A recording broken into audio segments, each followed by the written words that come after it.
Turning to my panel now, I'll start off with Finn from ESOMAR.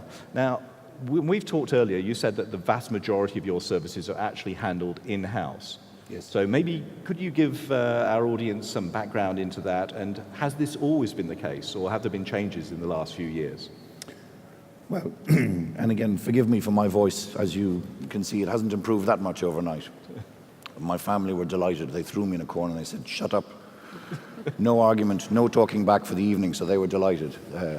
So my apologies anyway. In relation to our business, I guess, and specifically in relation to events, because we run somewhere between 8 and 10 events a year, it pays us essentially to keep it in-house. If you think that of those, let's say it's 10, that we're probably running 9 with an audience, a delegate audience of somewhere between 200 and 400, handling those in-house, or the commissions that we would pay to send it out of house, covers a salary or two. So the benefit to us is quite significant. Our large annual Congress, however, is one where we may not have the resource, we may not have the local knowledge, and therefore we do depend on using a CVB, PCO, or a DMC for that matter. Mm-hmm. And that has worked for us for a long number of years. The other, I guess, unique aspect about us as an association is that amongst our members globally, which would number about 5,000, a little shy of 5,000 individuals, and about 300 companies, we have representatives. So one of our members in each country puts themselves forward to act as our voice, if you like, in that country. So we can access quite an amount of local knowledge in establishing some of those smaller events.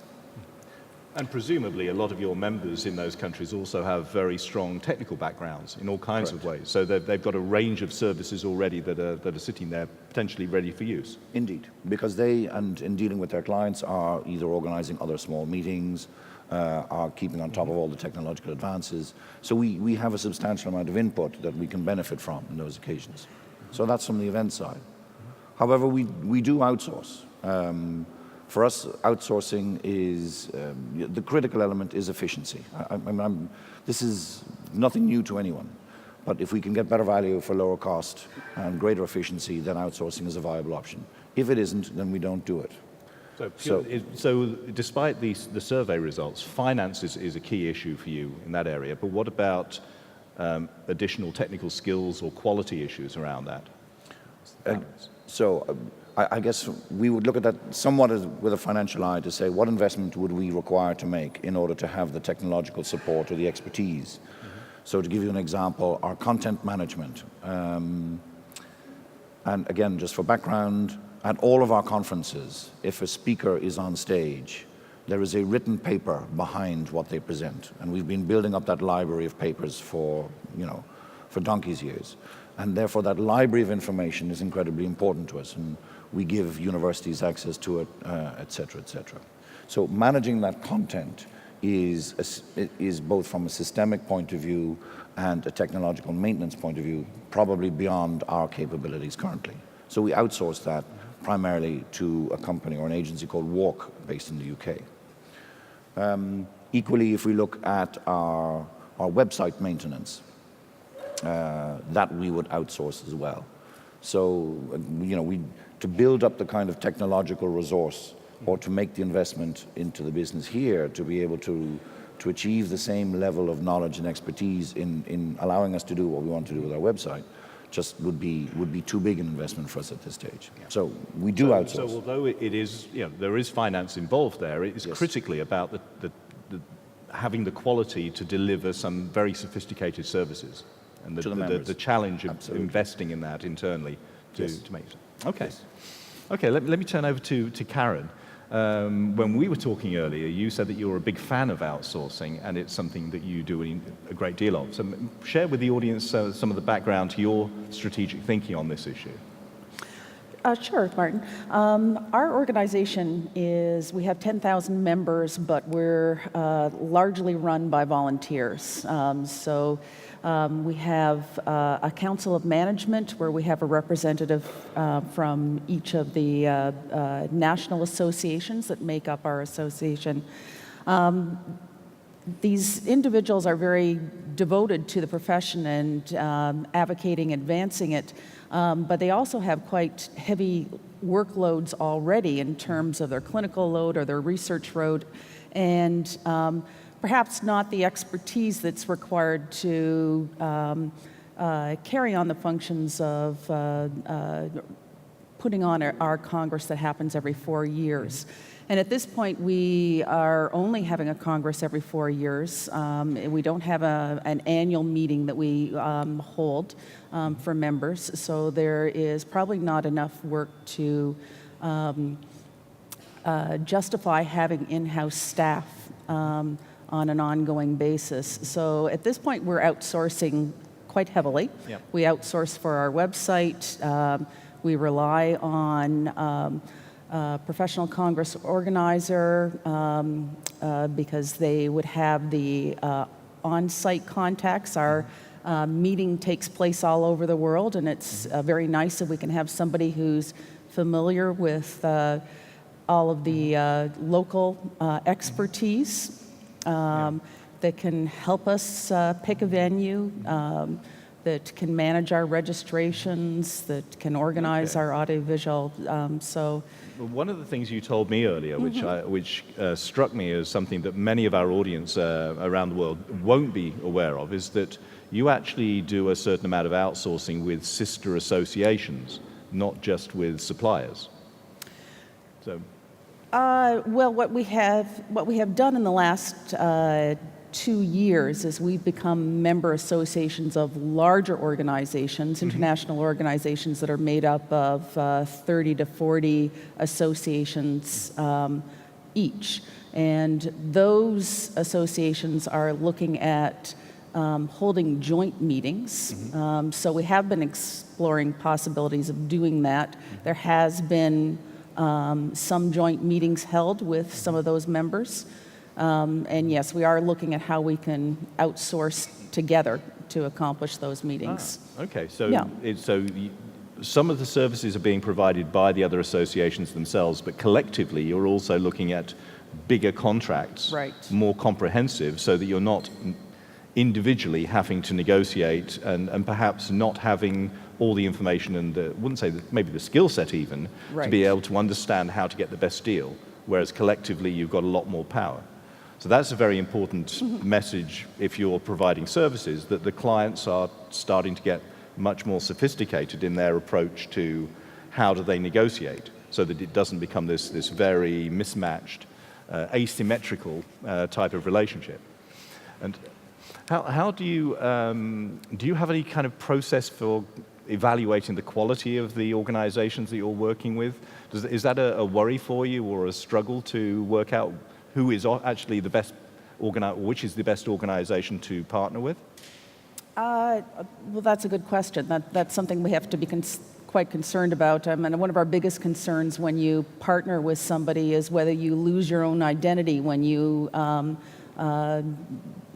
work together to put on a meeting in cooperation. So somewhere you should still have your uniqueness still shining through in that meeting. So that we're I think still that working out. that resonates with the survey results, Yeah. where the associations were saying, whatever we do, there is no way we want to risk the relationship that we have with the members. And I think that often many suppliers forget that. And that gives me a nice little segue into Jarno, where CIMGlobal handles a lot of core PCO work. You do AMC services. Do you find that clients are worried about this, or is it part of your business model to think about the real objectives of the associations and how to help maintain their relationship with their members?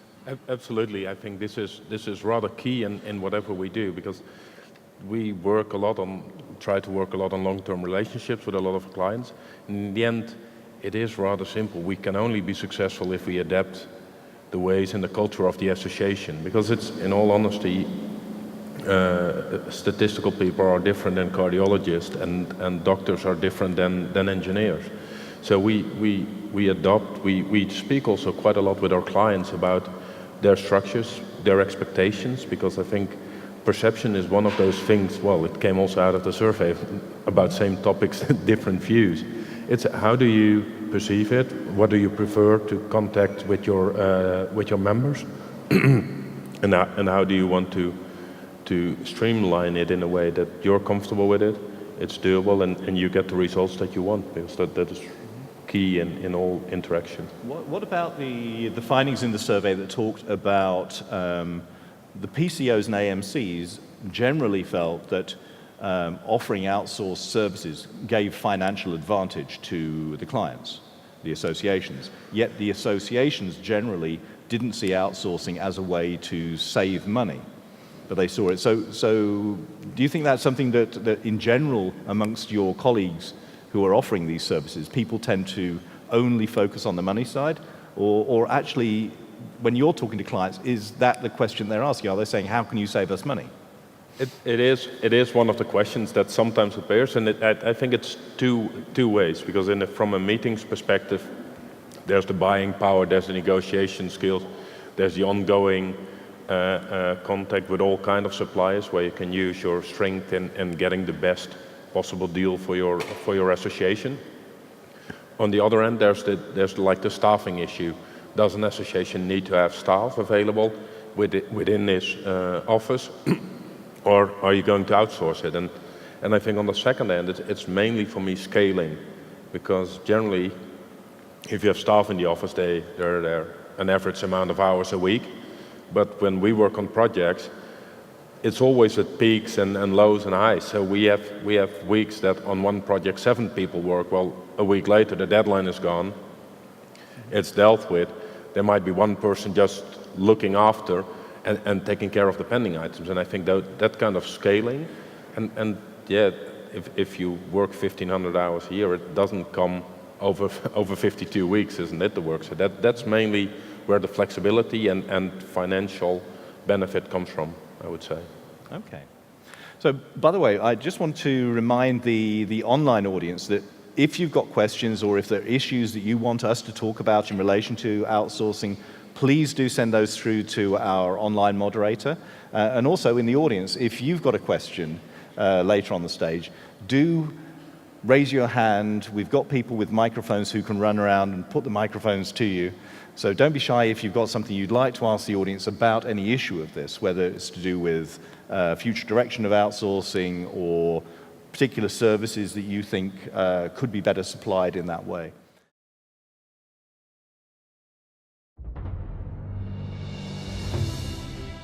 How will you inspire the minds of many? Will you provide new perspective that will allow others to see a world full of opportunities? Will you create a voice that captures the imagination of a kingdom? Will you share a welcoming smile that has others feel like royalty? Will you bring the world together via the speed of sound or the hush of a jungle? Will a rich culture and the arts become the fabric of your attendees? Will you stimulate their senses with cuisine envied by the world? Will you forever change the definition of a meeting room and inspire creativity in the beauty of silence? Will you redefine the meaning of work-life balance and create a venue that will have attendees feeling forever connected? Create the moments that inspire the minds of many. Connect people, inspire the world. Thailand.